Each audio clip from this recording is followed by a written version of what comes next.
Not gonna lie, this topic was a little bit difficult for me. Vocal variety, body language for all of those who get to see me in the bathroom on a weekly basis. The first thing that came to my mind was the Little Mermaid. While that sea witch is pitching to Ariel the whole idea that if you lose your voice, you're gonna really love your time with the Prince Eric.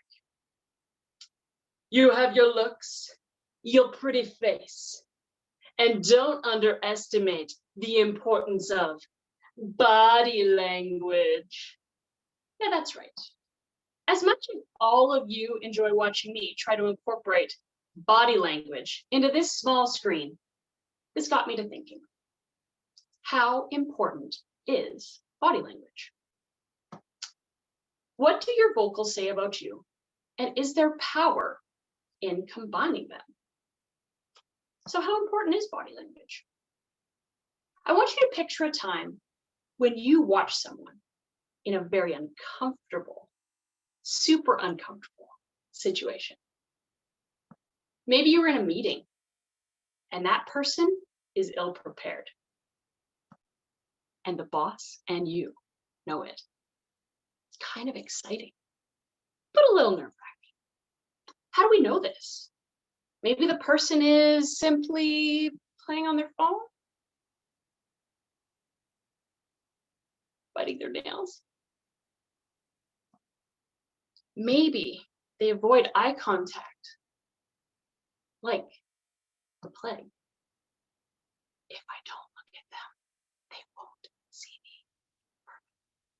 Or they shrink down and try to become as small as they possibly can. Then it happens, and you get to be the observer. Your boss calls upon that person. They're nervous, unsure, not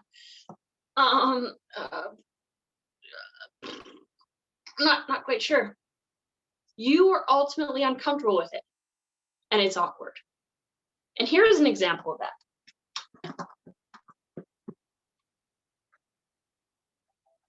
Recent polls have shown a fifth of Americans can't locate the U.S. on a world map. Why do you think this is?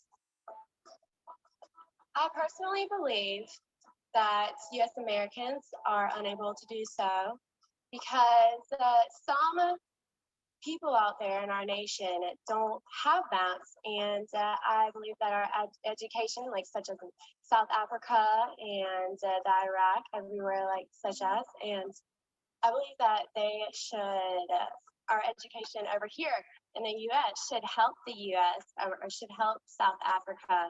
It should help the Iraq and the Asian countries, so we will be able to build up our future.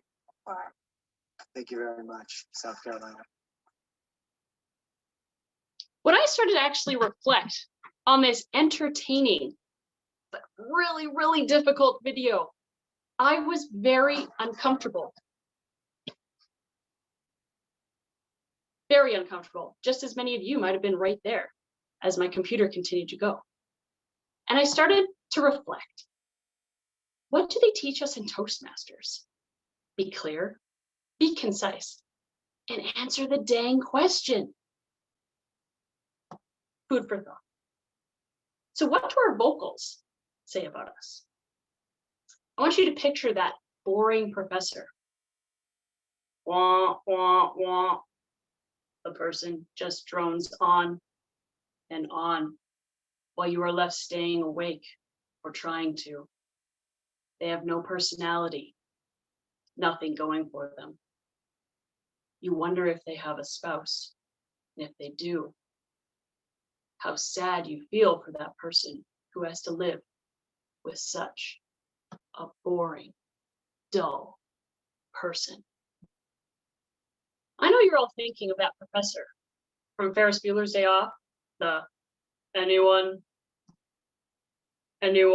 professor, as I go on like this. But it does show that tone is super important.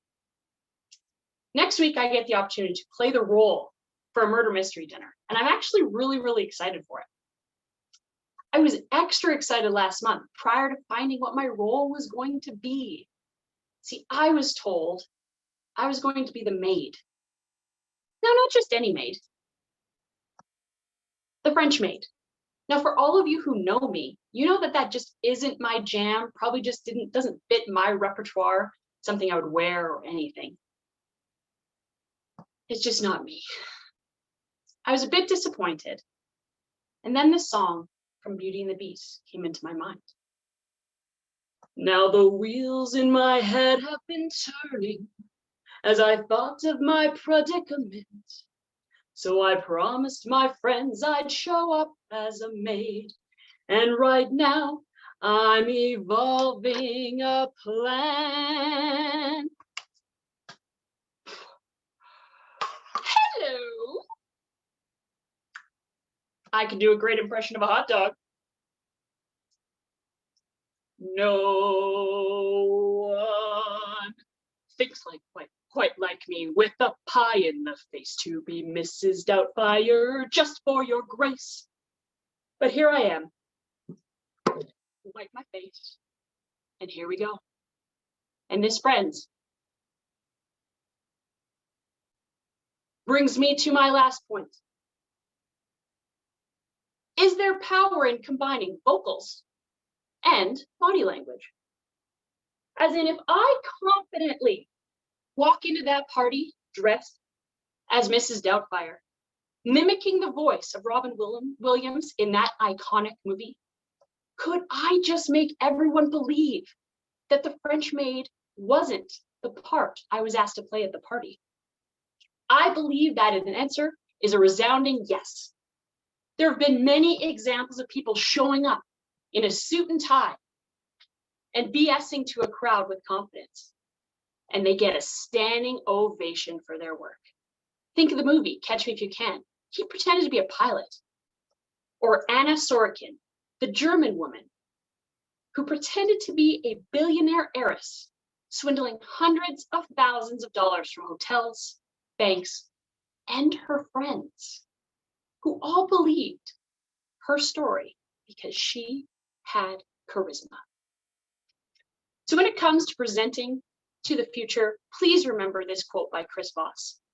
When communicating, only 7% of the message is based on the words, while 38% is based on the tone of voice. And 55%, my friends, is the speaker's body language and face, or pie to the face. And as many of these people above, as I've demonstrated who they are, we can